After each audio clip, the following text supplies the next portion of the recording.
അതെന്റെയും കൂടി ആഗ്രഹം. കാലം നമുക്ക് ചിലപ്പോ അപൂർവങ്ങളിൽ അപൂർവങ്ങളായ ചില നല്ല മനുഷ്യരെ തരും. സാർ ഈ കാലത്തിന് ആവശ്യമായ ഒരു മനുഷ്യനാണ്. ഇനിയും പൊതുജനങ്ങൾക്ക് സാറിനെ കൊണ്ട് ആവശ്യമുണ്ട്. നീയൊക്കെ എന്റെ വീടിന് മുമ്പ് കൊണ്ടുവന്ന് കുറെ പടക്കം പൊട്ടിച്ചതല്ലേ? ഇവിടെ ഒരു 101 കഥന നിരത്തി വെച്ച് പൊട്ടിക്കാന്ന് വെച്ചതാ. പക്ഷെ കഥന കിട്ടിയില്ല. അപ്പന്റെ പെട്ടത്തലയിലിട്ട് ഏറുപടക്കം എറിഞ്ഞു പൊട്ടിക്കുന്ന തലതെറിച്ച മക്കളുടെ കാല. ഇതുപോലെ നശിച്ച സന്തതികള് മാതാപിതാക്കളെ ബോംബ് വെച്ച് കൊല്ലുന്നതിന് മുമ്പ് തിരിച്ച് 2 ഏറുപടക്കമെങ്കിലും പൊട്ടിച്ചേക്കാം.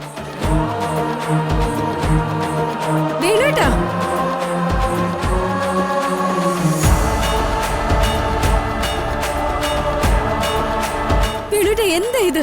ഇവര് നാണം കെട്ട് തരം താഴ്ന്ന പണി കാണിച്ചെന്ന് വെച്ച് നമ്മൾ ഇവരോടൊപ്പം തരം താഴണോ? ഒരു തരം താഴലുമില്ല. അച്ഛൻ ചെയ്തത് ശരിയാ. ഒന്നും മിണ്ടാതിരിക്കടി. ദേ, ഇവർക്കിട്ട എറിയണ്ടേ?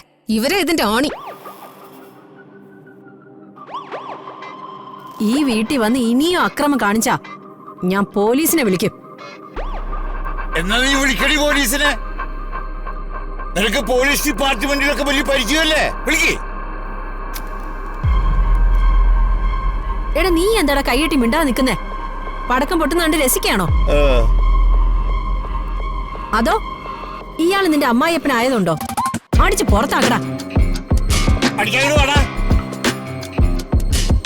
വേണ്ട വേണ്ട വേണ്ട, നമുക്ക് പോവാം. പ്രശ്നമൊന്നും ഉണ്ടാക്കില്ല.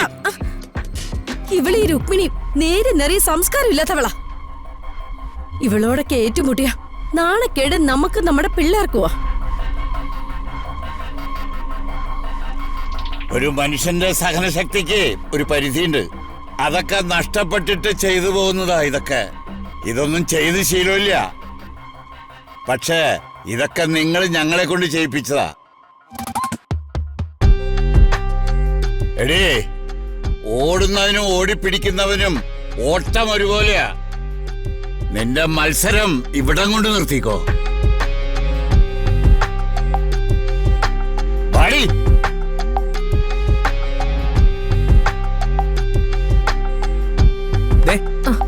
ഇതൊക്കെ അമ്മ ഉണ്ടാക്കി വെക്കുന്ന ഓരോ ഏടാകൂടങ്ങളാ. ജയിക്കൊന്നും ഉറപ്പില്ലാത്ത മത്സരത്തിൽ പോകരുത്. വഴി.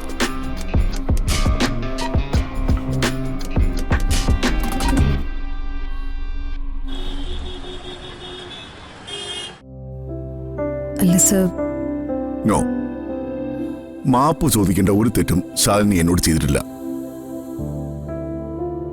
ക്ഷമ പറച്ചിലിന്റെ കാര്യമേ ഇല്ല. എന്നാലും ഒരു എന്നാലും ഇല്ല. ആദർശ ധീരതയുള്ള വളരെ ജീനിയസ് ആയ ഒരു കളക്ടർ തന്റെ ഡ്യൂട്ടി മാത്രമാണ് ചെയ്തത്. അതങ്ങനെയാണ്, അങ്ങനെ തന്നെ വേണം. സാറിനെ പോലുള്ള ഒരാളോട് ആരോടായാലും എന്താ, മുഖത്ത് നോക്കി തന്നെ മറുപടി പറയണം. ഒരു ജില്ലാ ഭരണ മേധാവിയുടെ വിൽ പവർ. പിന്നെ ഞാനത് ഈസിയായും വളരെ കെയർലെസ്സായും വിട്ടത് അവസാനം സത്യം ജയിക്കുമെന്ന ഉറച്ച വിശ്വാസമുള്ളതുകൊണ്ടാ. ഇനി ചില കാര്യങ്ങള് സാർ അങ്ങനെ കെയർലെസ് ആക്കി വിട്ടാ ശരിയാവില്ല. ചിലതൊക്കെ ഞാൻ ഋതികയോട് പറഞ്ഞിട്ടുണ്ട്. ഋതിക ആ കാര്യങ്ങള് സാറിനോട് സംസാരിക്കും. സാർ അതിനെ എതിർക്കരുത്. മനസ്സിലായില്ല? ഋതിക തന്നെ സാറിനോടത് സംസാരിക്കും. അപ്പൊ സാറിനത് മനസ്സിലാവും. പിന്നെ ഋതിക അത് സംസാരിക്കുമ്പോ ഋതികയെ പോലെ തന്നെ മറ്റൊരു മകളുടെ സ്ഥാനത്ത് നിന്ന് ഞാൻ സംസാരിക്കുന്നതായി സാർ കരുതണം. കാരണം അതെന്റെയും കൂടി ആഗ്രഹം. കാലം നമുക്ക് ചിലപ്പോ അപൂർവങ്ങളിൽ അപൂർവങ്ങളായ ചില നല്ല മനുഷ്യരെ തരും. സാർ ഈ കാലത്തിന് ആവശ്യമായ ഒരു മനുഷ്യനാണ്. ഇനിയും പൊതുജനങ്ങൾക്ക് സാറിനെ കൊണ്ട് ആവശ്യമുണ്ട്. All the best. പിന്നെ ഇടയ്ക്ക് ഞാൻ നിങ്ങളെയൊക്കെ കാണാൻ വീട്ടിലേക്ക് ഇറങ്ങാം. ഋതികേ,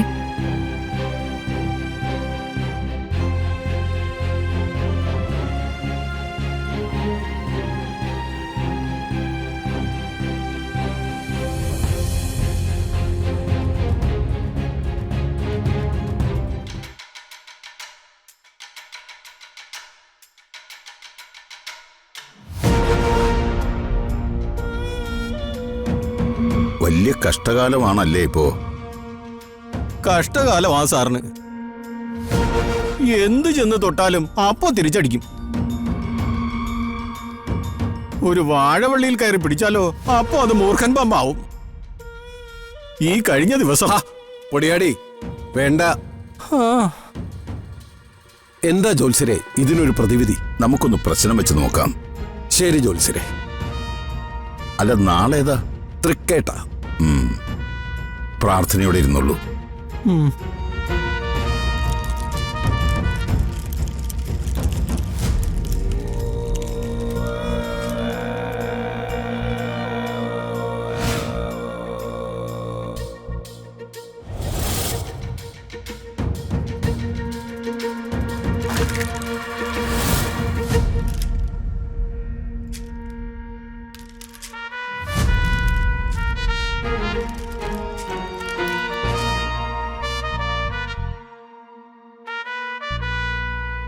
നാലിൽ ചൊവ്വ. ചൊവ്വയുടെ ദൃഷ്ടിദോഷമുണ്ട്.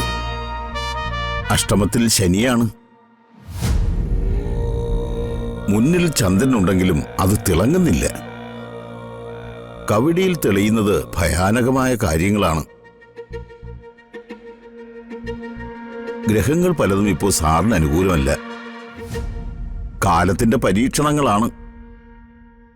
ഈ സമയം കടന്നു പോകുന്നതുവരെ കരുതലോടെ ഇരിക്കണം. പ്രതിവിധികള് ഇല്ലേ ജോത്സ്യരെ? ഉണ്ടല്ലോ, ഉണ്ട്. എല്ലാ തിങ്കളാഴ്ചയും ശിവക്ഷേത്രത്തിൽ പോയി ഭഗവാന് കൂവളമാലയും ധാരയും വഴിപാടായി കഴിപ്പിക്കണം. എല്ലാ ശനിയാഴ്ചയും ശാസ്താക്ഷേത്രത്തിൽ പോയി ഭഗവാന് നീരാഞ്ജനം നടത്തണം.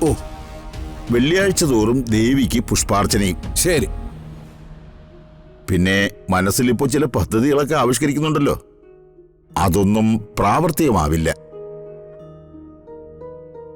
ഒരൊറ്റ കാര്യം മാത്രമേ എനിക്ക് പറയാനുള്ളൂ. വളരെ കരുതലോടെ വേണം മുന്നോട്ട് പോവാൻ. ശരി ജോത്സ്യരെ.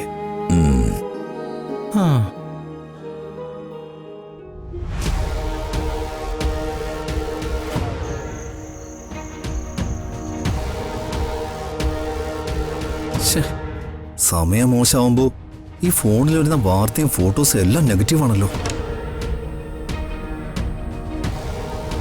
എടാ ദീപകേ, എന്താ അമ്മേ? എടാ അവിടെ ഋതികയും കലക്ടർ ശാലിനിയും തമ്മിലുള്ള പ്രശ്നങ്ങളൊക്കെ തീർന്നു. അവരൊരു കൈയായെന്ന്. എന്താ? എടാ ഋതികയും ശാലിനി കലക്ടറും സുഹൃത്തുക്കളായെന്ന്. എപ്പോ? എങ്ങനെ? ദേ ഇപ്പൊ എനിക്ക് കിട്ടിയ ന്യൂസാ. അതുപോലെ ഫേക്ക് ന്യൂസും ആയിരിക്കും. ഫേക്ക് ഒന്നും അല്ല. ഈ ലോകത്തിപ്പോ ഇത്രയും സമയം മോശമുള്ള രണ്ടുപേര് നമ്മളല്ലാതെ വേറെ ആരും കാണില്ല അമ്മേ. അങ്ങനെ ആ പ്രതീക്ഷയും പോയി. ഇനി അമ്മ പറഞ്ഞതുപോലെ അവള് വലിയ ആളെങ്ങാനും ആയ അമ്മാവന്റെ പുറകെ നടന്നതുപോലെ അവളുടെ പുറകെ നടക്കേണ്ടി വരും. വരും.